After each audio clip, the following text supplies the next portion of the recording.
टूट कर बिखर जाते हैं अक्सर ठोकरों से, जो पता खुद को मज़लूम बर्बाद किया करते हैं। गर जीना है शान से तो सीना तान ले, कर मजबूत हौसला काबिलियत अपनी पहचान ले। ऊंचाइयों पर जाने वालों का ये दुनिया इस्तकबाल करती है, पहुँच जाए जो बुलंदियों पर, ए गुमनाम ये झुक झुक कर सलाम करती है। नमस्कार, आपका स्वागत है हमारे online learning platform BHU study capital में। मैं आपकी एजुकेटर दिवांशा। तो आज हम बात करते हैं जीके पार्ट 2 की। जीके पार्ट 1 का वीडियो आपको यूट्यूब पर मिल जाएगा। अगर आपने अब तक वो वीडियो नहीं देखा है तो जल्दी से जाइए, उसे देखिए, वीडियो को लाइक करिए और कमेंट में अपना फीडबैक ज़रूर दीजिए। तो जिस तरीके से हमने जीके पार्ट 1 सॉल्व किया, हम कोशिश करेंगे कि सेम उसी प्रोसेस से हम जीके पार्ट 2 को भी सॉल्व करें, वो भी मिलकर साथ में। क्योंकि मैंने आपको बताया था कि मैं आपकी हेल्प करूंगी आपका एंट्रेंस क्रैक करने में, तो आपके साथ साथ मुझे भी अपना बेस्ट देना है कि आपको कोई भी कमी कहीं से भी कुछ भी ना हो। तो उसका ख़ास ख्याल रखा है हमने। तो इसीलिए आपके लिए मैंने लाया है जीके पार्ट 2, और आप जब तक बोलेंगे तब तक मैं आपके लिए आपकी मनपसंद चीज़ों को, आपको जो ज़रूरत है वो सारी चीज़ें आपके सामने पेश करती रहूँगी। तो जीके पार्ट 1 पर हमने अच्छी खासी अपनी चर्चा की, उसी तरह हम जीके पार्ट 2 पर भी अपनी चर्चा करेंगे और मैं उम्मीद करती हूँ कि आपके सारे क्वेश्चन सही होंगे। चलिए फिर वक्त को बिना बर्बाद किए हुए हम अपने क्वेश्चंस की ओर रुख बदलते हैं और उन्हें देखते हैं।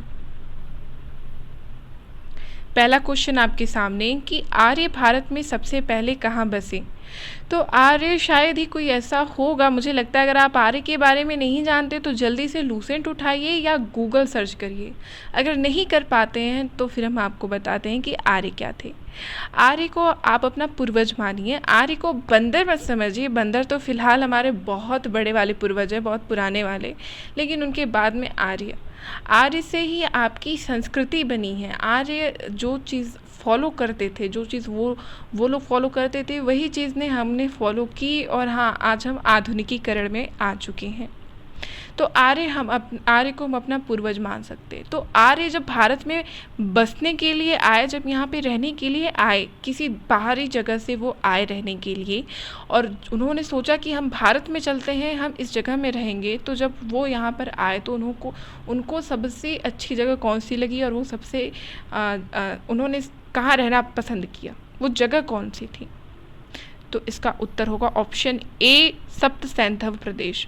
सप्त सैंधव प्रदेश यानी सप्त सैंधव आपका स्टेट जो है, इसमें आर्य ने सोचा कि यहाँ पर रहना अच्छा होगा, और वो अपने परिवार के साथ और अपने कबीले के साथ वो वहाँ पर रहने लगे। चलिए बढ़ते हैं अगले प्रश्न की तरफ। हम महात्मा बुद्ध ने अपना पहला उपदेश कहाँ दिया था। इसका उत्तर तो बहुत ही आसान है। जहाँ पर आने के लिए आप इतने सपने देख रहे हैं, इतनी तैयारी करते हैं और इतनी शिद्दत से आप महामना की बगिया को चाहते हैं, तो डायलॉग तो है ही कि किसी चीज़ को शिद्दत से चाहो तो पूरी कायनात उसे तुमसे मिलाने की साजिश में जुट जाती है। तो आपने अगर शिद्दत से चाहा है और मेहनत कर रहे हैं तो आपको यहाँ आने से कोई नहीं रोक सकता। तो बस महात्मा बुद्ध ने भी अपनी महानता यहीं पर सिद्ध की। महात्मा बुद्ध को महान बनाने वाला भी शहर वाराणसी ही है। वाराणसी में उन्होंने सारनाथ यानी ऑप्शन सी, महात्मा बुद्ध ने सारनाथ में अपना पहला उपदेश दिया था। चलिए बढ़ते हैं अगले प्रश्न की तरफ कि अशोक के किस शिलालेख में उसने कलिंग विजय का उल्लेख किया है या कलिंग विजय का उल्लेख मिलता है। तो सम्राट अशोक के बारे में शायद ही कोई ऐसा हो जो ना जानता हो। नहीं जानता होगा तो उन्होंने सीरियल भी ज़रूर देखे होंगे। टीवी पे बहुत सारे सीरियल्स आए उनके जीवन चक्र, उनके एक कह सकते हैं उनकी जीवनी पर आधारित, और बहुत लोगों ने उसे पसंद किया, बहुत लोगों ने देखा। भले आपको ये ना पता हो कि सम्राट अशोक किस वंश के थे, क्या थे, लेकिन ये तो पता है कि अशोक जो थे बहुत महान शासक थे और उनको सम्राट का एक उपनाम, एक संज्ञा सम्राट की उन्हें दी गई थी। तो कलिंग विजय यानी कि राजाओं का क्या होता था, राजाओं किसी युद्ध को किस तरीके से जीतते थे, वहाँ पे वो समोसा या पूड़ी सब्जी खाकर वो युद्ध नहीं जीतने जाते थे, उन्हें लड़ना पड़ता था, अपने विपक्ष से लड़ना पड़ता था, कई सैनिक मरते थे, बहुत खून खराबा होता था, बहुत सी चीज़ें होती थी, कई लोगों के घर उजड़ जाते थे, किसी के बच्चे और पिता दोनों की मृत्यु हो गई सेना में एक साथ, तो बहुत सारी चीज़ें होती थी। तो कलिंग का जो युद्ध हुआ अशोक का, उसमें बहुत त्राही मची, यानी खून की नदियाँ बह गई। जो आप खून की नदियाँ कहते हैं, एक वाक्य बोलते हैं, तो वास्तव में खून की नदियाँ बह रही थी उस वक्त। यानी कि अगर अशोक जब बीच में खड़ा था, वो कलिंग तो जीत गया था, लेकिन जब उसने चारों तरफ अपनी नज़र घुमाई तो उसे सिर्फ लाश हर तरफ लाश दिखी और उसे रक्त हर तरफ दिख रहा था। वो घबरा गया, वो महान शासक अशोक, वो घबरा गया, उसे डर लग गया कि ये मैंने क्या कर दिया, और उसने कलिंग के बाद शांति प्रिय चीज़ों को अपनाया, उसने युद्ध करना छोड़ दिया, उसने शांति स्थापित की अपने राज्य में और अपने चारों तरफ शांति स्थापित की। इन चीज़ों का वर्णन उसने अपने किस शिलालेख में किया। अशोक शिलालेख करवाता था, अशोक अपनी चीज़ों को, वो जहाँ जाता था युद्ध करने जाता था या कोई भी महान कार्य करता था तो उसे लिखवाता था, और अपने पूर्वजों के बारे में भी उसने बहुत कुछ बताया। वही हमारे एक हिस्ट्री का कह सकते हैं एक सोर्स, एक स्रोत है। तो इन सारी चीज़ों का वर्णन वो कहाँ करता है, इन सारी चीज़ों का नहीं, हम कह सकते हैं सिर्फ कलिंग की विजय का, जिसके बाद उसने युद्ध करना ही छोड़ दिया। इसका उत्तर होगा एक, यानी कि 13वें शिलालेख में इसने अपने कलिंग विजय का वर्णन किया है। चलिए बढ़ते अगले प्रश्न की तरफ कि भारत में सर्वप्रथम सोने के सिक्के किसने चलाए, यानी कि वो कौन सा वंश था, वो कौन से शासक थे जिन्होंने सोचा कि हाँ भारत में भी सोने के सिक्के चलाए जा सकते हैं।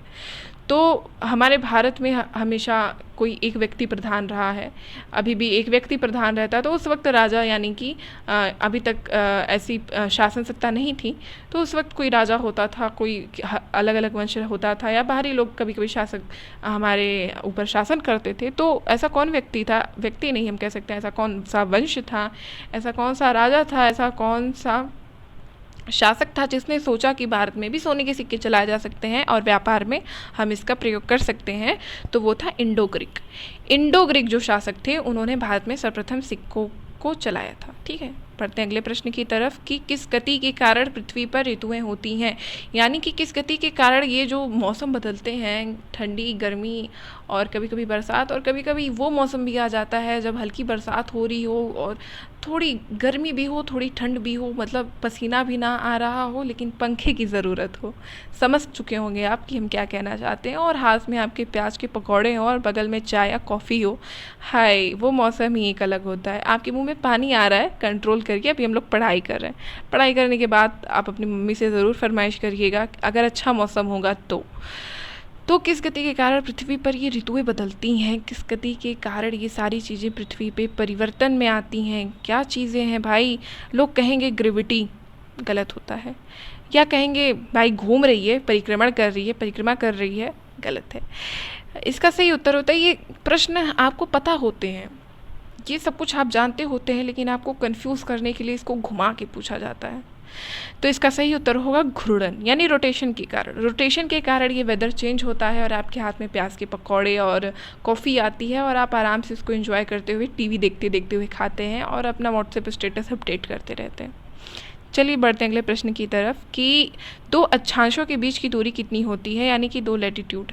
चलिए मान लीजिए ये आपका ग्लोब हो गया, और ग्लोब को हमेशा आपने झुका हुआ देखा होगा, तो वो वास्तव में पृथ्वी वैसी ही है, 23.5 डिग्री के झुकाव पर है, थोड़ी सी झुकी हुई है, वरना दिन रात और ऋतुओं का परिवर्तन इतनी आसानी से नहीं होता जितनी आसानी से हो जाता है और हमें पता भी नहीं चलता है।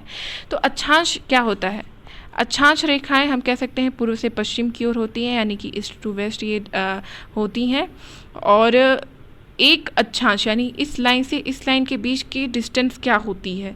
तो ये बहुत ही आसान है आपको याद करना है, इसका ऑप्शन होगा बी, 111 किलोमीटर, यानी कि 111, 111 ऐसे आप याद कर सकते हैं, 111 111 किलोमीटर 2 अक्षांशों के बीच की दूरी होती है। और ये अक्षांश रेखा आप देख सकते हैं ईस्ट टू वेस्ट, यानी से पूर्व से पश्चिम की ओर हमेशा खींची जाती है, ना कि आप लोग कन्फ्यूज हो जाते हैं सीधे सीधे कभी नहीं खींची जाती है, इस तरीके से खींची जाती है। चलिए आगे पढ़ते हैं हम लोग कि निम्न में से किस तिथि को दिन और रात बराबर होते हैं, यानी कि 12 घंटा दिन 12 घंटे रात। ये वाला मौसम कब आता है, और आता है और हमें पता भी नहीं चलता है। ये लो, अब क्या, तो अब आपको पता चल जाएगा आज के डेट के बाद, आज की तारीख के बाद। तो उस दिन एक काम करिएगा, 12 घंटे जाइएगा, 12 घंटे सोइएगा। और अगर आपसे पूछे कोई कि भैया इतनी देर सो क्यों रही हो, तो बताइएगा कि इस दिन पूरे अर्थ पे दिन और रात बराबर हो रहे हैं। 12 घंटे दिन है, 12 घंटे रात है, और हम 12 घंटे रात में सोएंगे, 12 घंटे दिन में जगेंगे। तो ये दिन कौन सा होता है, तो इसका ऑप्शन डी सही होगा, 21 मार्च और 23 सितंबर। 21 मार्च और 23 सितंबर को पूरे अर्थ पे इन दोनों तारीखों को दिन और रात बराबर होते हैं। चलिए बढ़ते हैं अगले प्रश्न की तरफ हम, कि भारतीय संविधान के किस भाग को उसकी आत्मा की संज्ञा दी गई है। आत्मा यानी कि सोल, उसका प्राण। संविधान तो खुद इतनी महान चीज़ है, फिर उसका सोल और प्राण कौन हो सकता है। ये सारी चीज़ें सोचने वाली हैं, लेकिन अब नहीं सोचना होगा आपको। इसका होगा ऑप्शन सी, प्रस्तावना। प्रस्तावना जो है वो संविधान की आत्मा है, उसकी सोल है, यहाँ आप देख सकते हैं। तो इसका ऑप्शन सी सही होगा। ठीक है, चलिए बढ़ते अगले प्रश्न की तरफ हम। और आखिरी प्रश्न आपका, कि निर्विरोध चुने जाने वाले राष्ट्रपति हैं, यानी कि वो राष्ट्रपति जब चुनाव के लिए प्रस्तावित हुए, जब उन्होंने अपनी प्रस्तावना रखी कि हम भी चुनाव में रहेंगे, हम राष्ट्रपति बनने के उम्मीदवार हैं, उस वक्त उनका विरोध किसी ने नहीं किया, ना कि किसी विपक्ष की पार्टी ने विरोध किया, ना ही उनके विरोध में कोई खड़ा हुआ। वो अकेले प्रत्याशी रहे और उन्होंने आसानी से चुनाव में विजय पताका को ग्रहण किया। तो ऐसे राष्ट्रपति कौन हैं, तो ये सारी चीज़ें आपको कहाँ मिलेंगी, लूसेंट में मिल जाएंगी, लेकिन इतनी डिटेल्स नहीं मिलेंगी। लूसेंट तो हर बच्चा पढ़ेगा जो एंट्रेंस क्रैक करने आएगा, लेकिन लूसेंट को डीपली पढ़ना पड़ेगा कि क्वेश्चन घुमा के पूछे जाएंगे। अगर आसानी से क्वेश्चन पूछ दिए जाए तो बीएचयू क्या, बीएचयू तो थोड़ा सा टेढ़ा करेगा ना। इतनी अच्छी जगह आना चाहेंगे आप तो थोड़ी तो मेहनत करनी पड़ेगी। तो ऐसे कौन से प्रेसिडेंट थे, कौन से ऐसे राष्ट्रपति थे जिनके लिए किसी ने विरोध ही नहीं किया। इसका उत्तर होगा ऑप्शन बी, नीलम संजीव रेड्डी। नीलम संजीव रेड्डी हमारे इंडिया के ऐसे प्रेसिडेंट थे जो निर्विरोध चुने गए थे। उनका विरोध, उनके जब वो उम्मीदवार बने तो किसी ने उनका विरोध नहीं किया। तो ये सारे जो प्रश्न हैं ये आपको आसानी से लूसेंट में मिल जाएंगे, लेकिन मैंने पूछने का तरीका घुमाकर पूछा है कि अगर प्रश्न आपसे किसी भी तरीके से कहीं से भी पूछा जाए तो आप उसमें कोई भी गलती ना करें और आप आसानी से एंट्रेंस क्रैक करके महामना की बगिया तक पहुंच सके। आपको वीडियो पसंद आया हो तो वीडियो को लाइक करें और कमेंट में अपनी फीडबैक ज़रूर दीजिए। आपको वीडियो कैसा लगा, ये सारी चीज़ें हमें ज़रूर बताएं, क्योंकि हम अगली वीडियो बनाएंगे तो शायद हम बेहतर से बेहतर करते जाएं चीज़ों को। तो वीडियो को लाइक करें और कमेंट करें, और हमारी हर सीरीज़ को देखने के लिए चैनल को सब्सक्राइब ज़रूर करें।